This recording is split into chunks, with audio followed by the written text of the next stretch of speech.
Jungkook ने कहा, हाँ लिसा सही कह रही है। यूनिवर्सिटी के कुछ स्टूडेंट्स कह रहे हैं कि वो हमारे सामने गायब हुए हैं। वी ने लिसा और जंगकुक से कहा, तुम दोनों यूनिवर्सिटी ख़त्म होने के बाद मेरे घर आना, मैंने तुम्हें एक ज़रूरी बात बतानी है। जब लिसा और जंगकुक वी के घर गए तो वी ने उनको बताया कि कल जब मैं घर आया तो उस मैजिकल बुक में से एक रोशनी निकली और उसमें एक पेज ऐड हुआ और उस पेज पर प्रोफेसर की पिक थी और उसके बाद प्रोफेसर गायब हो गए। जंगकुक ने कहा, मतलब जिसकी पिक्चर इस बुक में आती है वो गायब हो जाता है? वी ने कहा, हाँ मुझे भी कुछ ऐसा ही लग रहा है। लिसा ने वी से कहा, वी तुम्हें अभी तक उस जादूगर का नाम याद नहीं आया? वी ने कहा, नहीं मुझे याद नहीं आ रहा। अगले दिन जब वी अपनी क्लास अटेंड करने के बाद अपने घर जा ही रहा था तो उससे रास्ते में जेनी मिली। जेनी एक शॉप में खड़ी थी। जब वी शॉप के अंदर गया तो उसने देखा कि वह शॉपकीपर जेनी से बदतमीजी कर रहा था। वी ने शॉपकीपर से कहा, क्या हुआ है? शॉपकीपर ने कहा, ये मैडम साहिबा मुझे पूरे पैसे नहीं दे रही हैं, इन्होंने चीज़ें ज़्यादा खरीदी हैं और पैसे कम दे रही हैं। जेनी ने कहा, ऐसी कोई बात नहीं है वी, मैंने इनसे कहा है मैं कुछ चीज़ें निकाल देती हूँ अगर बिल ज़्यादा बन रहा है तो। शॉपकीपर ने कहा, ए लड़की अभी निकल जाओ मेरी दुकान से, बहुत सुन ली मैंने तुम्हारी बातें। वी ने कहा, चलो जेनी हम किसी और दुकान से चीज़ ले लेते हैं। जब वी घर गया तो उसने देखा कि उस बुक में से दोबारा रोशनी निकली। वी ने देखा कि उस बुक में से दोबारा रोशनी निकली और एक और पेज ऐड हुआ। उस पेज पर उस शॉपकीपर की तस्वीर थी।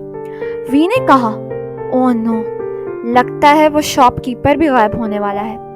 वी भागता हुआ उस शॉप में गया तो लोगों ने बताया कि वो शॉपकीपर उनकी आंखों के सामने गायब हो गया है। वी ने सोचा कि ये लोग गायब होकर जाते कहाँ हैं। अगले दिन उनकी क्लास को यूनिवर्सिटी के एक प्रोजेक्ट पर काम करना था और ये काम उनको 4-4 ग्रुप में डिवाइड होकर करना था। लिसा ने कहा, प्रोजेक्ट का काम 4-4 लोगों ने करना है लेकिन हम 3 हैं। ऐसा करते हैं कि हम जेनी को भी अपने ग्रुप में शामिल कर लेते हैं। वी ने कहा, ठीक है तुम जेनी को ऐड कर लो। प्रोजेक्ट का काम करते करते जेनी को उन तीनों से बहुत अच्छी दोस्ती हो गई। वो चारों जहाँ भी जाते थे एक साथ ही जाते थे। एक दिन उन चारों ने सिनेमा जाने का प्लान बनाया। जब वो चारों थिएटर में गए तो वहाँ पर कुछ लोगों ने उनकी सीट्स पर कब्जा किया हुआ था और वो उनकी सीट से उठ नहीं रहे थे। जेनी ने कहा, ये हमारी सीट है, हमने फ्रंट वाली सीट बुक करवाई थी। लिसा ने कहा, हाँ जेनी सही कह रही है, ये हमारी सीट है। लेकिन वो लोग बहुत ढीठ थे और वो उस सीट से उठ ही नहीं रहे थे। जंगकुक ने कहा, लगता है इनको सबक सिखाना पड़ेगा। तो अचानक थिएटर में बैठे हुए सब लोग बोलने लगे, यहाँ शोर मत मचाओ, शोर मचाना है तो यहाँ से बाहर चले जाओ। फिर वी ने उन तीनों से कहा, चलो दोस्तों इनसे बात करने का कोई फ़ायदा नहीं, ये हमारी सीट से नहीं उठने वाले।